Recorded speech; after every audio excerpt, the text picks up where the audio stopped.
2020, ça a commencé avec ce voyage en Thaïlande qui m'a permis de me ressourcer et de me faire du bien avant cette année 2020. Déjà 8 jours. Normalement, regardez notre état. Le jour 8 du vlog confinement. On a commencé le lundi 14 mars. 8 jours qu'on sort pas.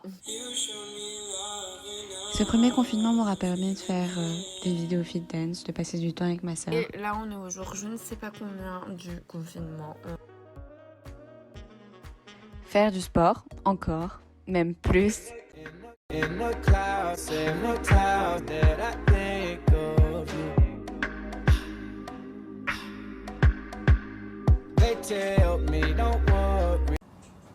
Cette année m'aura aussi appris à profiter des plaisirs simples de la vie, de profiter des balades, de Paris, de marcher.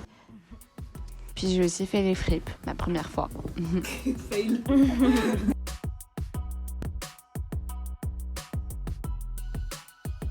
Cette année m'aura aussi permis de voyager malgré tout, donc je suis très reconnaissante d'avoir pu voyager. Donc j'ai fait mon petit trip solitaire en Italie, des voyages dans le sud d'Arcachon.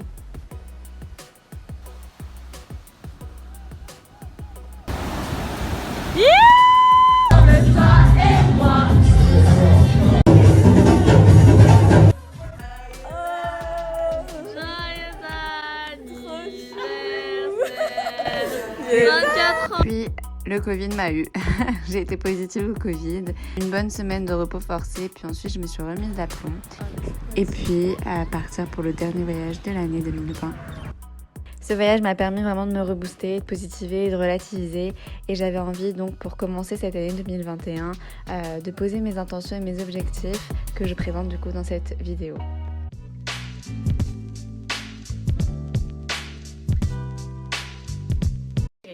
Décoiffée et tout, c'est le matin.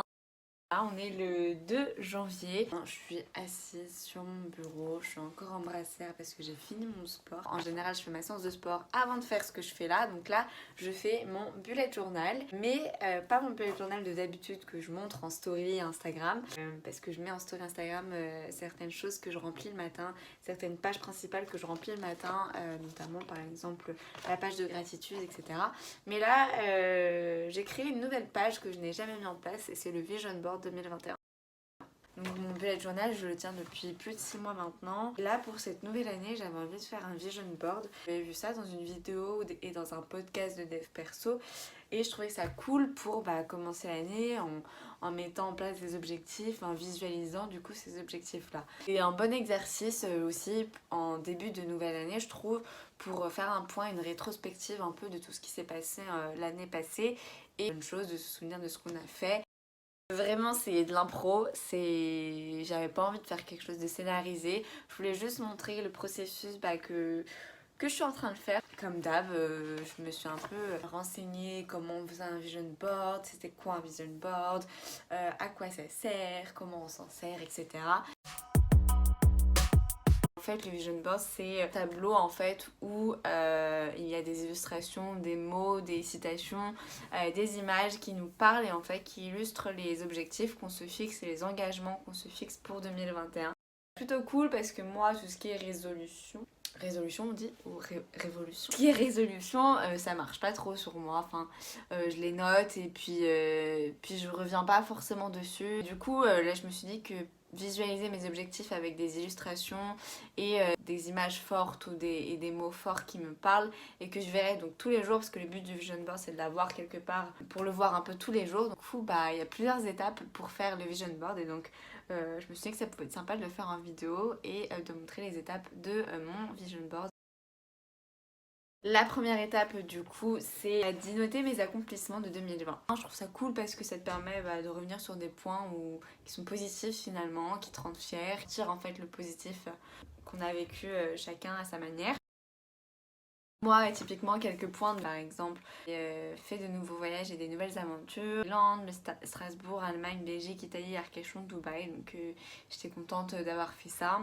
D'avoir réduit ma consommation fast fashion et d'apprendre plus sur la mode responsable. C'est un accomplissement qui me tenait à cœur parce que j'ai mis ça en place en juillet et je suis trop contente du coup d'avoir tenu ça. J'en parlerai dans une autre vidéo je pense de tout ce processus de ces 6 mois là sans fast fashion. Et aussi ce que j'ai tenté de mettre en place et ce que j'ai échoué. Travailler sur ma souplesse, c'est quelque chose que je voulais faire pour 2020, notamment dans les confinements. Mon père fait des travaux en haut. Pendant le confinement, je me suis dit, allez, fin du confinement, pincha, et pas du tout, souplesse, pas du tout, mais je suis loin d'avoir réussi. Même le grand écart, donc voilà, par exemple, c'est un truc que j'ai tenté et que j'ai échoué. Ce dont je suis fière, pareil, dans la même lignée que les accomplissements de 2020, ça permet vraiment d'écrire d'une manière positive parce que ça fait du bien de l'écrire. Avoir découvert de nouveaux paysages et avoir trouvé par exemple mon équilibre de vie sain dans lequel je me sens bien. Je veux changer, est-ce que je veux évoluer, donc par exemple gérer ma productivité, travailler sur des objectifs et des to-do en se basant sur la méthode SMART. C'est un des points où moi j'ai toujours la tête à faire des to-do plus grosses que ce que la journée peut comporter comme capacité. Que ce soit des gros, des petits objectifs comme voyager dans des nouveaux endroits, donc j'ai listé quelques endroits où je voudrais aller, continuer réduction de consommation de fast fashion. La dernière étape c'est de noter mes intentions. Qu'est-ce que je veux créer pour cette année, pourquoi, qu'est-ce que ça me procure comme sentiment, etc. Et en fait, toutes ces étapes-là, je fais avant de vraiment concrètement faire mon vision board. Ça m'aide à visualiser du coup les objectifs 2021 et savoir ce que je vais mettre sur mon vision board, fait avec une intention derrière et que ce soit vraiment une illustration réelle des engagements et des objectifs que je me fixe pour 2021. C'est pas une règle écrite qu'il faut faire ça pour faire le vision board, mais moi je trouvais ça cool de d'abord faire ça et ensuite passer à la suite qui est donc chercher les visuels, les illustrations pour composer le vision board. Tous ces visuels là en fait doivent être une illustration positive, vraiment l'illustration des résultats, des objectifs qu'on s'est fixés, des engagements pour cette année. Il faut que ça procure un peu de la positivité, de la motivation et puis que ça illustre bien les objectifs que l'on souhaite mettre en place. Let's go! Donc ce que je fais en fait c'est que je scrolle un peu des images qui sont représentatives des objectifs que j'ai mis sur mon carnet. Donc par exemple l'objectif de voyager, typiquement je vais chercher une image de voyage. De productivité, je vais chercher une image qui puisse être représentative de la productivité, qui me parle, que j'aime, etc. Ensuite je les sélectionne et on va commencer le découpage et les mettre en place pour faire mon petit tableau. De finir les regrouper et là je les ai sortis pour impression. Ensuite je vais essayer de trouver un carton pour pouvoir les mettre comme un tableau parce que j'ai pas de tableau là disponible, donc je vais prendre un carton, je vais mettre une feuille dessus et ensuite les accrocher. Cette vidéo est vraiment à la cool hein. C'est vraiment le matin, je viens de finir ma séance de sport et je suis sur mon bullet journal. Voilà, j'ai sorti toutes les images que je voulais pour mon vision board. Et maintenant, il n'y a plus qu'à.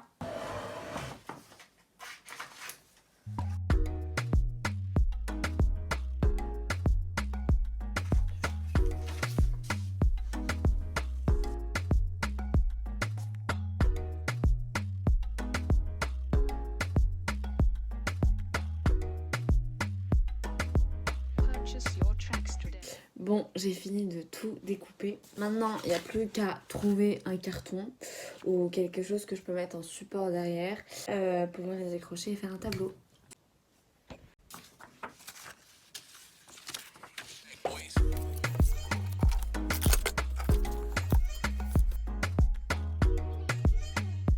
Bon, j'ai cherché un truc pour mettre toutes mes images. Au début, j'allais prendre un calendrier que j'allais découper et mettre du papier crépus par-dessus, mais j'ai pas trouvé de papier crépus ni rien.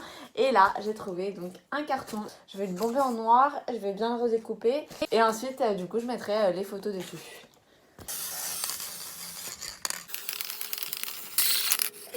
Bon, au final, j'ai passé un petit coup de peinture. Il me reste un peu de peinture noire. Voilà. En attendant que ça sèche, je vais prendre ma douche. Ça fait depuis ce matin que je suis sur mon petit bullet journal. Donc je vais prendre la douche et puis on va attendre que ça sèche et on va venir coller les images dessus. Je suis de retour, j'ai les cheveux mouillés, mais mon tableau il est sec. J'ai essayé d'en placer un peu pour voir comment ça pouvait donner.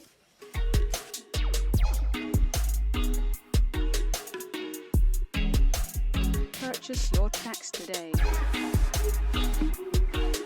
J'ai encore des nouvelles photos que j'ai rajoutées parce qu'il y avait un trou un peu dans mon tableau. En fait, il me manquait de toute façon des photos qui puissent correspondre à mes engagements, etc. Donc là, j'ai imprimé une photo comme ça d'une caméra. Soit elle correspondra au fait que bah, voilà, je vais continuer de prendre un peu des photos, des vidéos, les partager sur Insta, faire des vlogs encore voyage parce que j'aime bien faire ça. Donc voilà, c'est pour rajouter aussi une autre image d'un restaurant. J'espère avoir l'occasion de aller au resto avec mes copines et de profiter des copains, copines et voilà, retrouver les restos un peu comme avant.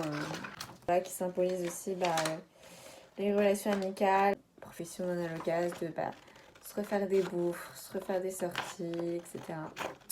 Voilà, c'est zéro en découpage, pas du tout de l'or. Prend du temps le vision board parce qu'au final, là on n'est plus du tout le matin du début de la vidéo.